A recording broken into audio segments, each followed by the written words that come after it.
संत श्री नाभादास जी ने अपने श्री भक्तमाल ग्रंथ में चारों युगों के भक्तों के लिए बहुत ही सुंदर सुंदर छप्पे गाए हैं। जिस प्रकार बाबा तुलसी ने बहुत से सुंदर छंद श्री रामचरितमानस में चौपाइयों, दोहों और सोरठों के रूप में गाए हैं।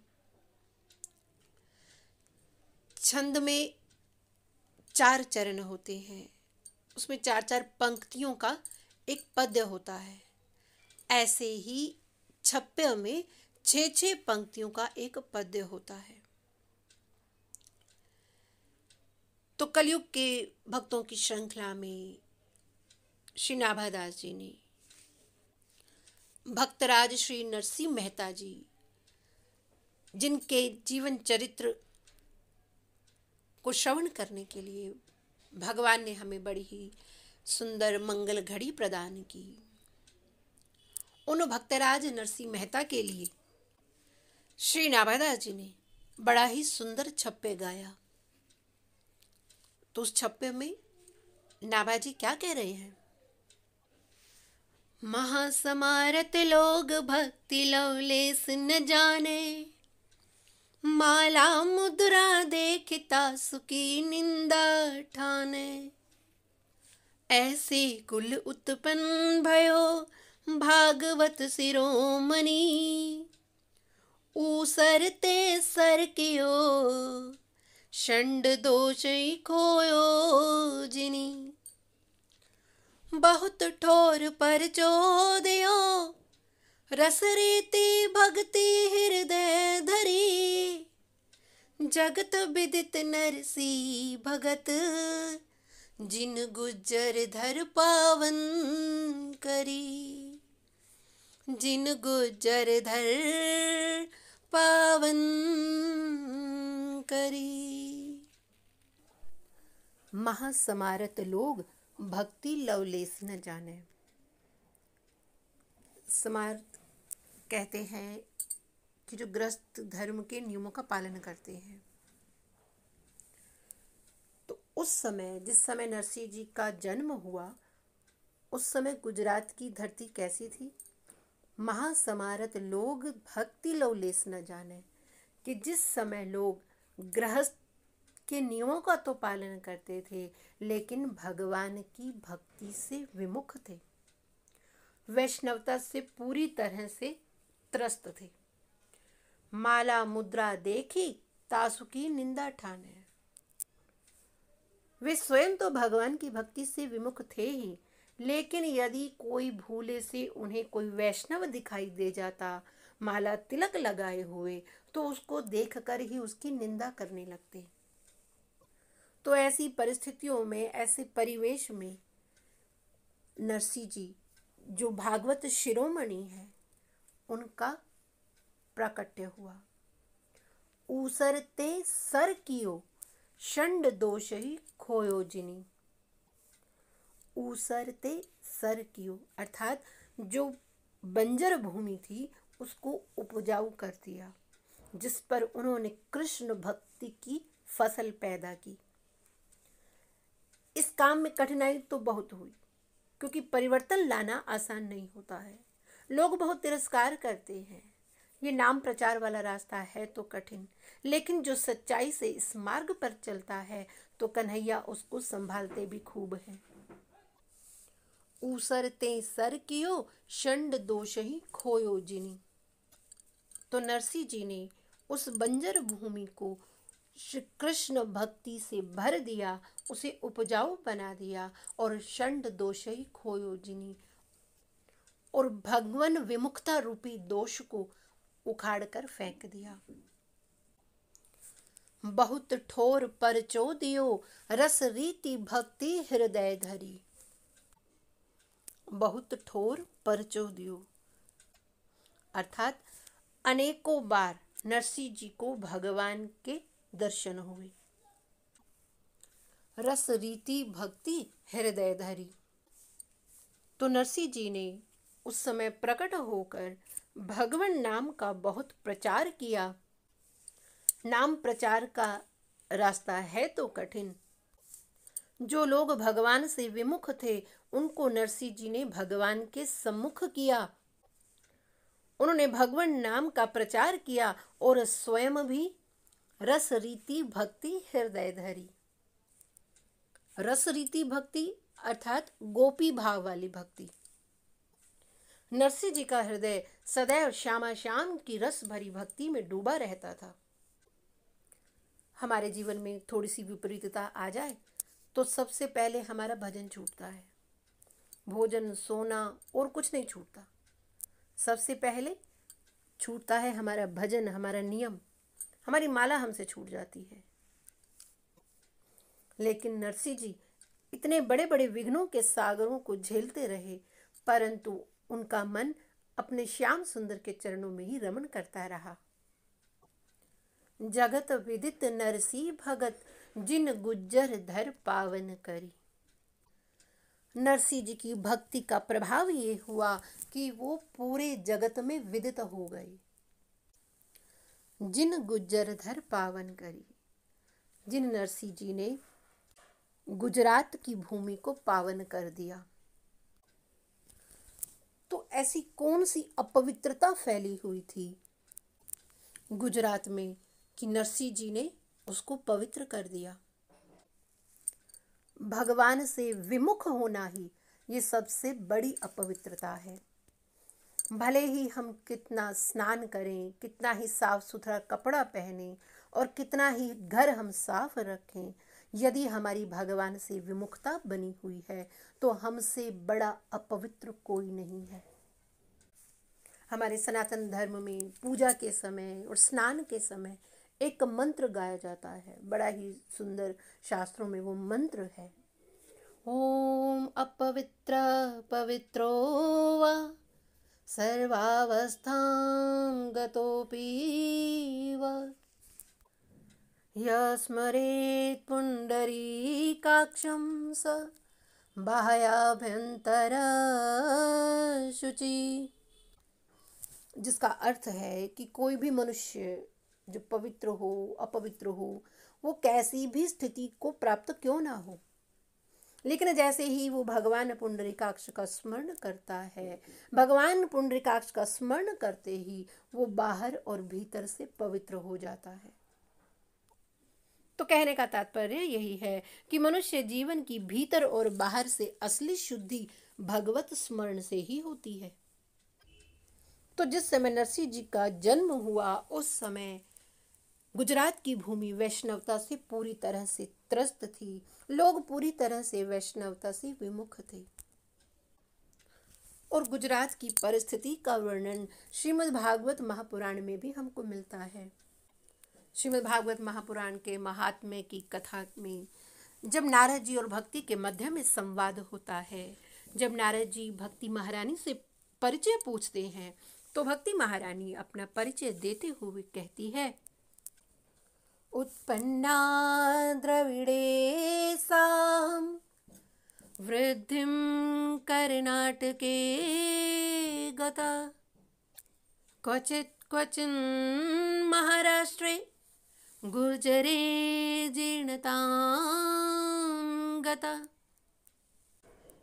भक्ति महारानी कहती है, हे नारद जी, मेरा जन्म तो दक्षिण भारत में हुआ, कर्नाटक में वृद्धि को प्राप्त हुई, महाराष्ट्र में भी कहीं कहीं मेरा सम्मान हुआ, लेकिन गुजरात भूमि में जाकर गए तो मेरे अंग ही भंग हो गए, मैं नष्ट प्राय सी हो गई।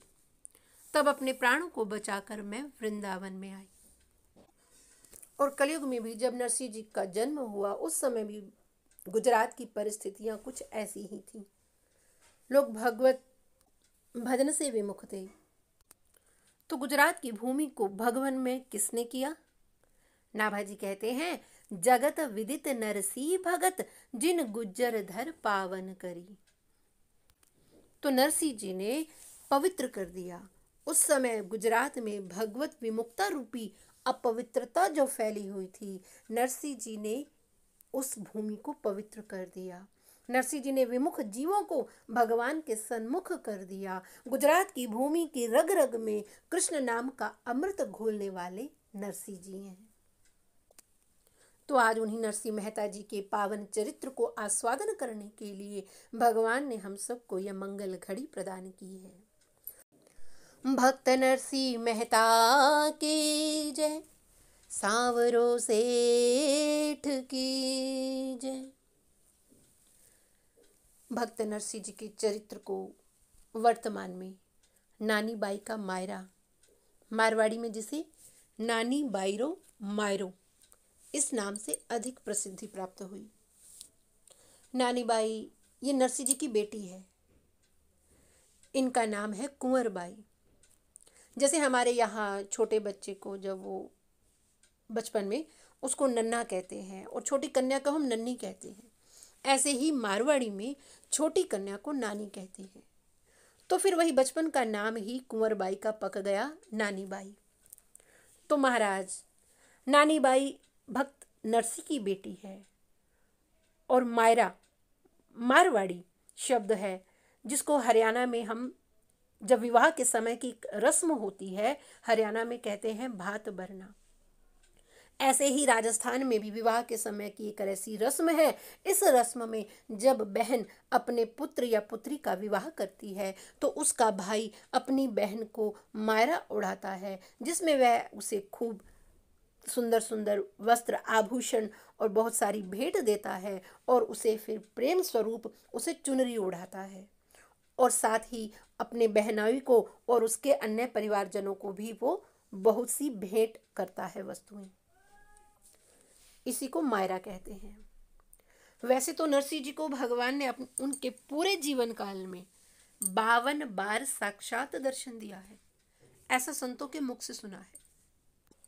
लेकिन नानी बाई का मायरा ये नरसिंह जी के जीवन काल की एक ऐसी घटना है कि जिसमें भगवान ने पूरे अंजार वासियों को दर्शन देकर नरसिंह जी की भक्ति का प्रभाव दिखाया और भक्त की बेटी नानी बाई के शीश पर हाथ धरकर आशीर्वाद दिया और माँ रुक्मणी ने भी नानी बाई को अपने हृदय से लगा लिया। किस कारण? नरसिंह जी की अनन्य भक्ति के कारण। आज नानी बाई भी धन्य हो गई नरसिंह जी जैसा बाबुल पाकर। एक भक्त की भक्ति का ऐसा प्रभाव हुआ कि भक्त की बेटी के नाम से पूरे विश्व में ये कथा विख्यात हो गई, नानी बाई का मायरा। और नानी बाई का मायरा ये सुनकर आप ये मत समझना कि नरसिंह जी के मन में बहुत प्रकार की कामना थी। अरे नरसिंह जी भगवान से कभी भी मायरा नहीं मांगा। नरसिंह जी तो भगवान के निष्काम भक्त हैं। सकाम भक्त के पास भगवान कभी नहीं जाते। उदाहरण के तौर पर हम बैठे हैं ना, भक्त तो हम भी हैं। हम भी राम नाम की माला जपते हैं, मंदिर जाते हैं, ग्रंथ पढ़ते हैं, पर हमारे पास तो भगवान नहीं आते ना। क्यों? क्योंकि हम सब सकाम भक्त हैं। हमें भगवान से कुछ ना कुछ चाहिए। हम भगवान को नहीं चाहते, हम भगवान से चाहते हैं। और हम प्रार्थना भी क्या करते हैं भगवान से? हे प्रभु, हमारे जीवन में कभी कोई दुख आवे ही नहीं। हे प्रभु, आप हमारे जीवन सुखों से भर दो। अरे ये संसार बना ही द्वैत से है। अच्छाई है तो बुराई भी है, सुख है तो दुख भी है। तो कहने का तात्पर्य यह है कि जहां दो हों अर्थात द्वैत हो, इसलिए संसार को दुनिया कहते हैं, वरना इकनिया ना कहते। दुनिया अर्थात जहां दो हैं, जन्म है तो मृत्यु है, सुख है तो दुख है, अच्छाई है तो बुराई भी है। यदि हमारे जीवन में सुख आया है तो दुख आएगा ही, ये अटल सत्य है। हम सब ने रामायण भागवत सुनी है। राम जी कृष्ण जी जब इस धरती पर आए तो कितने ही दुख की घड़ियां उनके जीवन में भी आई। इसलिए हमारे ये प्रार्थना करना ही गलत है कि हमारे जीवन में कभी कोई दुख आवे ही नहीं। हमें प्रार्थना क्या करनी चाहिए कि हे प्रभु, यदि हमारे जीवन में दुख आए तो इतनी शक्ति देना कि हम उस घड़ी को हंसते हंसते पार कर जाएं। उस दुख को सहन करने की शक्ति देना। हमें तो प्रार्थना करनी भी नहीं आती है। हम भगवान की भक्ति करते हैं तो केवल इसलिए कि हमारी मनोकामना पूरी हो जाए। हे प्रभु, आप मेरा ये काम संवार दो तो मैं 16 सोमवार का व्रत रखूं। हे प्रभु, आप मेरी ये कामना पूरी कर दो तो मैं 40 दिन नंगे पांव मंदिर की परिक्रमा करूंगा। तो हम सब सकाम भक्त हैं और नरसिंह जी निष्काम भक्त हैं, और भगवान को अपना निष्काम भक्त बहुत प्रिय होता है।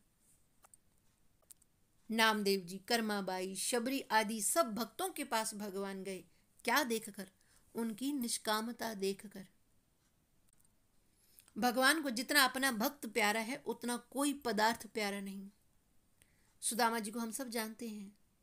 जब सुदामा जी भगवान से मिलने गए तो उनके वापस जाने के बाद माँ रुक्मिणी ने कहा कि हे प्रभु, आज तक मैंने देखा कि कितनी बार ब्रह्मा जी आए, हजारों बार इंद्र आए, और इस धरती का ऐसा कोई चक्रवर्ती सम्राट नहीं है जो आपसे मिलने ना आया हो। परंतु उन सब के आगमन से आपके चेहरे पर इतनी प्रसन्नता नहीं देखी जितनी सुदामा जी के आने पर आपके चेहरे पर मुझे प्रसन्नता दिखाई दी। तो ठाकुर जी ने बड़ी सुंदर बात कही कि रुक्मिणी जी, और जितने भी भक्त आए सब सकाम ही आए, सबको मुझसे कुछ ना कुछ चाहिए था। वो हाथ में भले ही माला लाया हो, कोई बड़ी बात नहीं है, पर उस माला के बदले में बहुत मांग भी की है। पर एक सुदामा ऐसा आया जो मुझसे कुछ मांगने नहीं, अपितु मुझे चावल खिलाने के लिए आया कि मैं भगवान को जाकर कुछ दूं। इसलिए मैं सुदामा को देखकर बहुत प्रसन्न हो गया। भक्त की पहचान क्या है? कि ये भक्त है। देखो, ज्ञानी का पता चलता है बात करने से कि कितना ज्ञानी है वो, और वैरागी का पता चलता है उसके वेश से, और भक्त की पहचान होती है उसकी आंखों से। भक्त का चेहरा बता देता है कि ये भक्त है। अरे भक्त की तो छोड़ो, भगवान की मूर्त बता देती है कि मेरा भक्त आया है। भक्ति कैसे करें, ये कोई लंबा चौड़ा हिसाब किताब नहीं है। बस इतना ही करना है कि जहां परिवार में अगर 4 लोग हैं तो आज से हम 5 मान लें, बस हो गई भक्ति। भक्ति का अर्थ होता है भगवान से प्रेम। अब भगवान से हमें प्रेम कैसे हो? देखो, संसार में तो हमें किसी से प्रेम होता है तो उसकी सुंदरता को देखकर होता है, लेकिन भक्ति में भगवान से प्रेम भगवान के गुणों को सुनकर होता है। श्रीमद् भागवत महापुराण में भी जब रुक्मिणी जी को भगवान के गुणों को सुनकर भगवान से प्रेम हुआ, इसलिए नवदा भक्ति में भी पहली भक्ति श्रवण ही बताई गई है। श्रवणम कीर्तनम विष्णु स्मरणम पाद सेवनम अर्चनम वंदनम दास्यम सख्यम आत्मनिवेदनम। भगवान की कथा सुनने से हमारे भीतर भगवान के प्रति प्रेम उत्पन्न होता है। भक्तों का चरित्र श्रवण करने से हमें ये सीख मिलती है कि भक्ति कैसे करनी चाहिए। मैं परम सौभाग्यशाली हूँ कि प्रभु ने मुझे अवसर प्रदान किया उन महापुरुषों की चरण रज प्राप्त करने का, जिनके श्रीमुख से मैंने उनके चरणों में बैठकर भक्त नरसिंह मेहता जी की कथा श्रवण की। श्री गौरदास जी, श्री राधे श्याम जी और श्री जया किशोरी जी। मुझ में तो कोई सामर्थ्य नहीं और ना ही कोई गुण है कि मैं भगवान और भगवान के भक्तों का गुणगान गा सकूं। भक्त नरसिंह मेहता की ये जो कथा जो मैं कहने जा रही हूँ, इसमें मेरी केवल वाणी है, परंतु शब्द उन्हीं संतों के हैं जिनके श्रीमुख से मैंने ये कथा श्रवण की है।